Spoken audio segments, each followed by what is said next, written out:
लेकिन हमें तो नहीं मिल गए। देख लो एक कलाकार जी बैठो है, चवन्नी बैठी है, कम देता है वो भी, कम कलाकार है। बोली बांके बिहारी लाल की।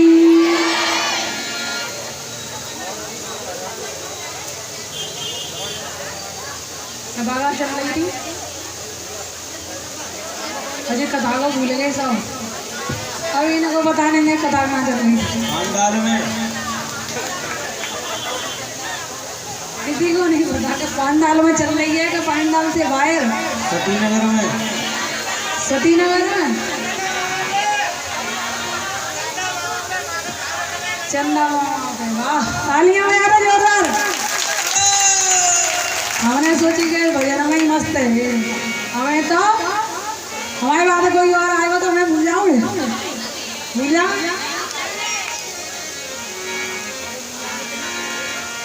तुम्हारे भाव को बार बार वंदन करते हैं।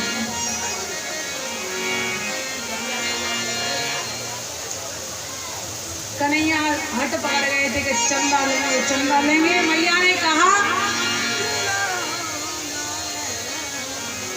कि कनुआ, बोले हाँ, कि ऐसा ना करें, तेला चंदा ही चाहिए और कछु ही ले ले। वो कन्हैया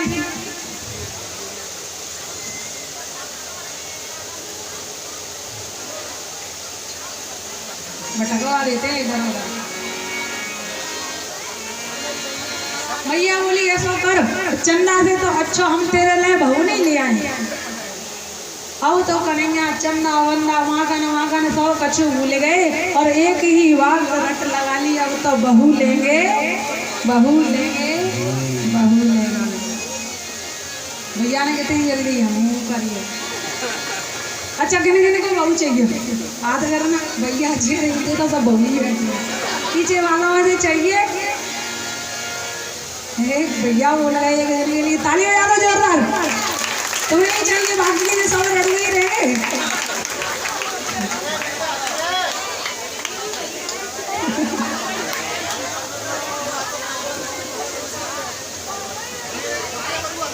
अच्छा कुआरे और क्या, और हमें तो मालूम नहीं है कुआरे बरका कहते हैं कि रजा कहते हैं।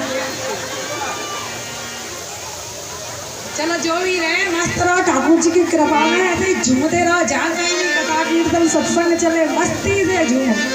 बाकी की दुनिया में कुछ नहीं है, कोई किसी का नहीं है, चाहे वो अपना भाई भाई क्यों ना। ठाकुर जी जहाँ मिले, ठाकुर की पांडाल जहाँ मिले, ठाकुर की कथा जहाँ मिले, वहाँ दौड़ से चले जाओ। यही हमारा धर्म है। अब तो कन्हैया मागन चंदा वंदा सब कछु भूल गए, एक ही बात पकड़ ली कि बस बहू लेंगे, बहू लेंगे। मैया ने कहा कि 2-4 बार और ऐसे ही करता रहे कि बहू लेंगे, बहू लेंगे, सोई मेरो माखन निकल आएगा। कन्हैया ने कहा मैया तू बहू देगी कि नहीं। मैया ने कहा कि कैसी बहू लेबो लाला। कन्हैया ने कहा कि हम ऐसी बहू लेंगे कि जब गैया चराई में जाया करें तो उसे जेब में धर के, समझदार होते जा रहे हैं वो तो। आगरा वाले बोले आगरा वालों की जैसे हमारे दिन आते जा रहे हैं वैसे ही ये समझदार तुम्हारे दिना में आ गए भैया, कल और परसों का हो गए। फिर पता नहीं जाने कब के कब दर्शन होंगे इनके, कोई पता नहीं है। पता ब्याह से एक बार आके चला जाता है, फिर उसका पता नहीं है लौट के आए नहीं आए। लेकिन हमारी एकता में उनकी तो हम जहाँ जाते हैं वहीं तारीफ करते हैं। जितनी बार गए उतनी बार वो संग ही बांध देते हैं कि अभी हम तुम्हें जाने नहीं देंगे, फिर बुला लेंगे, फिर गए फिर बुला लेंगे। हिम्मत तो बना देते हैं कि हम तुम्हें छोड़ने वाले नहीं है। अब इनकी तो पता नहीं है कब दर्शन होगा और कब ये बुलाएंगे। तुम कहो तब।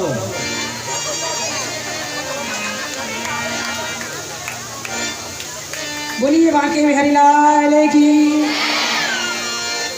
मैया ने सोची दारी तो गुड़िया की कह रहे दिखे, तो ला करके मैया ने गुड़िया गोविंद को दे दी। गोविंद सब कुछ भूल गए, मस्त मगन हो गए। मैया ने गोविंद को गोद में ले लिया और दूध पान कराने लगी। इतने में एक गोपी आई, आकर के बोली मैया, अरे मैया तू ये कन्हैया की बातों में लगी है, देख तो सही तेरा चूल्हे पे दूध रखा उफन गया।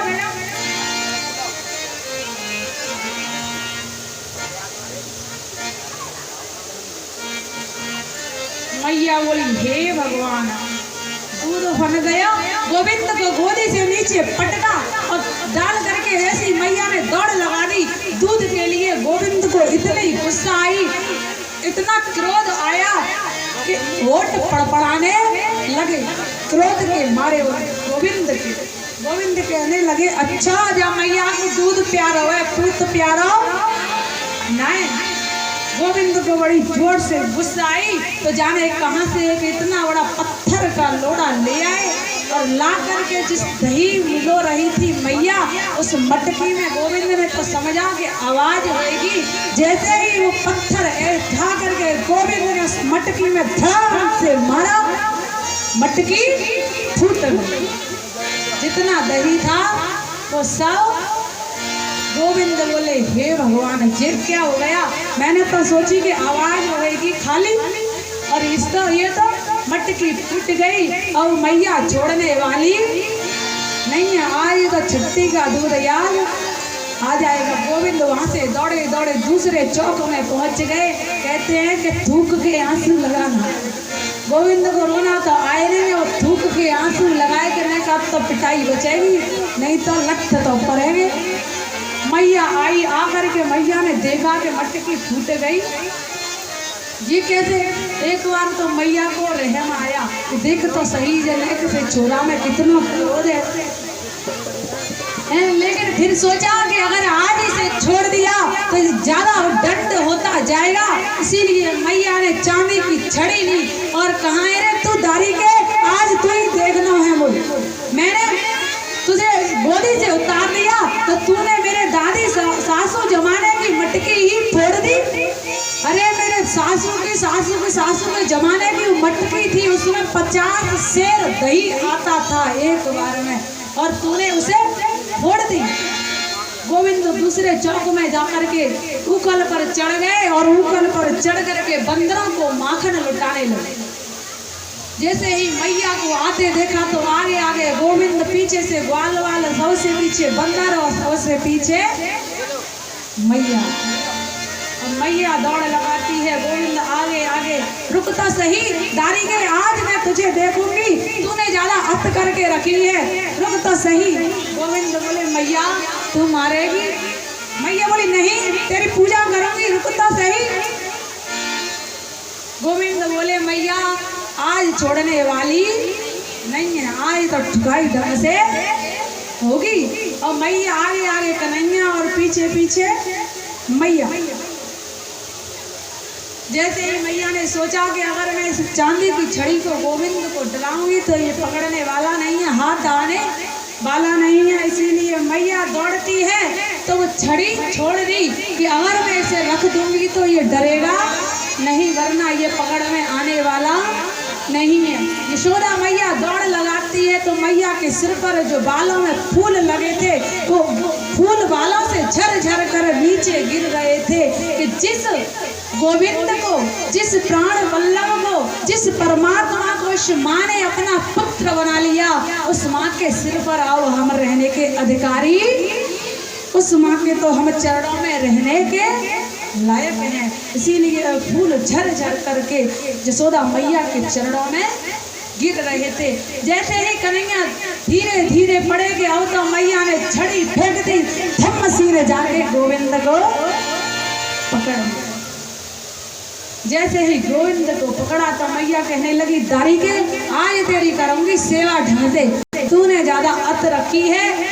कभी तू चंदा मांगे, कभी बहू मांगे, कभी मक्खन मांगे, हैं तुझे समझाते समझाते थक गई। चल आज तुझे उस उखल से ही बांधूंगी, इस पे तू चढ़ करके बंदरों को माखन लुटाता है, जिस पे चढ़ करके ग्वाल वालों को माखन खिलाता है। आज चल मैं तुझे उसी से बांधूंगी। न चांतर्य वह न पूर्व न चा परम पूर्वा परम बहिर्चिंता जगन्तो यो जगज्जय। जिस परमात्मा के आदि का पता नहीं, जिस परमात्मा के अंत का पता नहीं, उस परमात्मा को यशोदा मैया ले जा करके ऊखल से बांधे। और जैसे ही ऊखल से यशोदा मैया बांधे तो 2 अंगुल रस्सी कम हो जाए। ये 2 अंगुल ही रस्सी क्यों? क्योंकि एक है माधुर्य शक्ति और दूसरी है ऐश्वर्य शक्ति। माधुर्य शक्ति कहती है कि ये गोपाल है, मैं इसे बांधकर मानूंगा। ऐश्वर्य शक्ति कहती है कि ये परमात्मा है, मैं इसे बंधने नहीं दूंगा। इन दोनों शक्तियों के आपस के झगड़े में रस्सी 2 अंगुल कम होती है। मैया बड़ी प्रसन्नित हो गई, गोविंद को बांध नहीं पाई। गोविंद ने सोचा कि मैया परेशान हो जाएगी, इसीलिए गोविंद स्वयं बंध गए। सोमात विष्णु गात्राय विस्तृत कवरसृजन दृष्ट्वा परिश्रम कृष्ण कृपया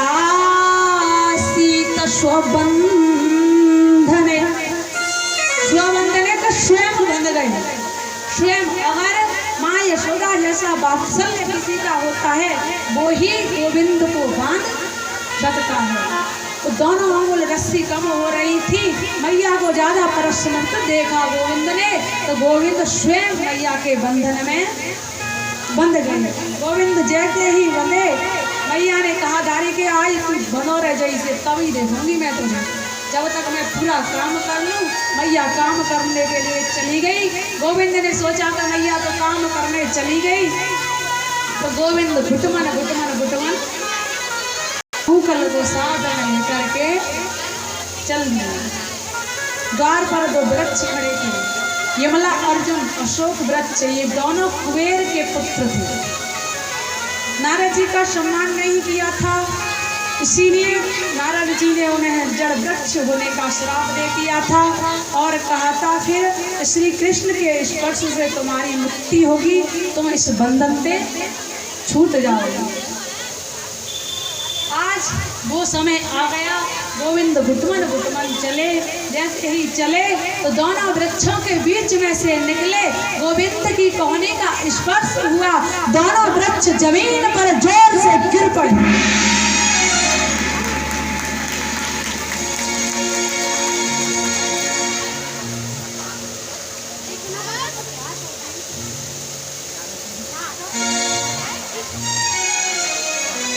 उन वृक्षों में से 2 महापुरुष निकले।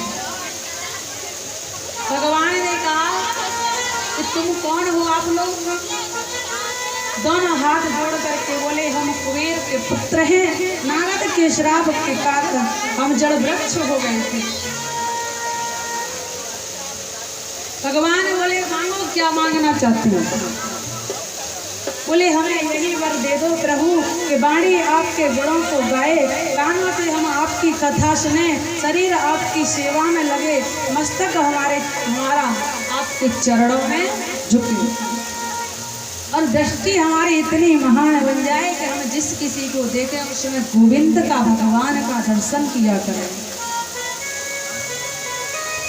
भगवान ने दोनों को स्वर्ग जाने की अनुमति दे दी। विशाल वृक्ष गिर पड़े, आवाज सुनी